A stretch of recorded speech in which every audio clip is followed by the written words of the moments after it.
আজকে খালা হলো আমাদের জন্য কাঁঠাল আনছে। হ্যাঁ, মেসের খালা কাঁঠাল আনছে, এই যে কাঁঠাল।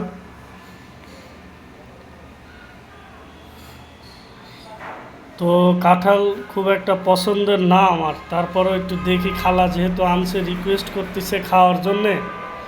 এই যে দেখেন,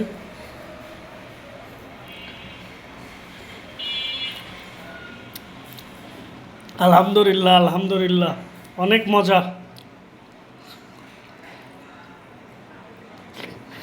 উম,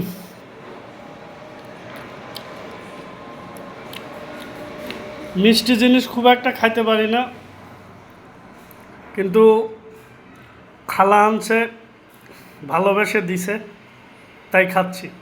তবে খুবই মিষ্টি, মানে প্রচুর পরিমাণে মিষ্টি। ওই যে নরমগুলা অনেক আছে, কাঁঠাল নরম, সেগুলো খাওয়া যায় না, এগুলো একটু অনেক ভালো।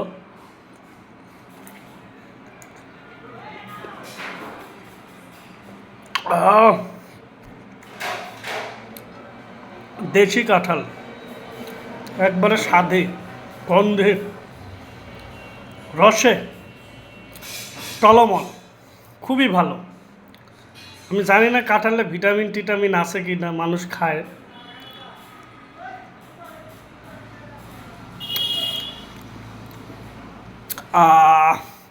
মানে ঢাকা দোহারের লোকাল কাঁঠাল।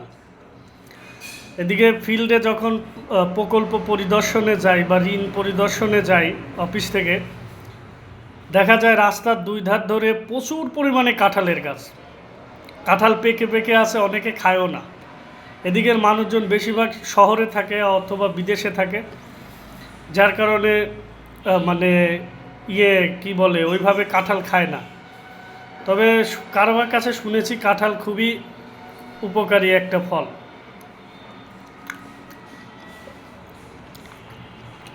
অনেকগুলা দিছে,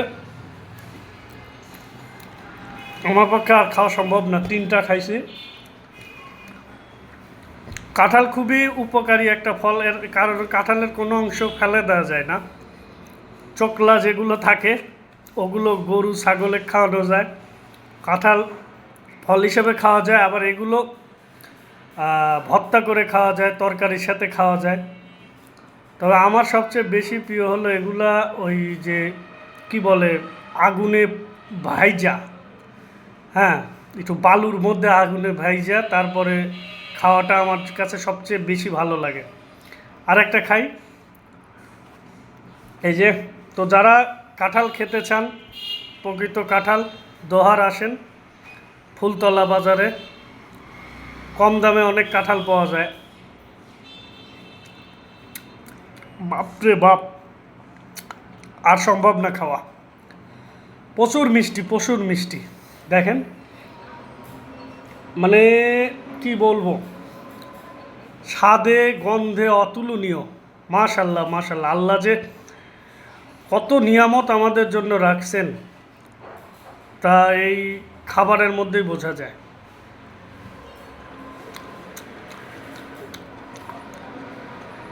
ভিডিওটা দীর্ঘ করতেছি না, সিম্পল একটা বিষয় শেয়ার করলাম। ভালো থাকবেন সবাই, আসসালামু আলাইকুম।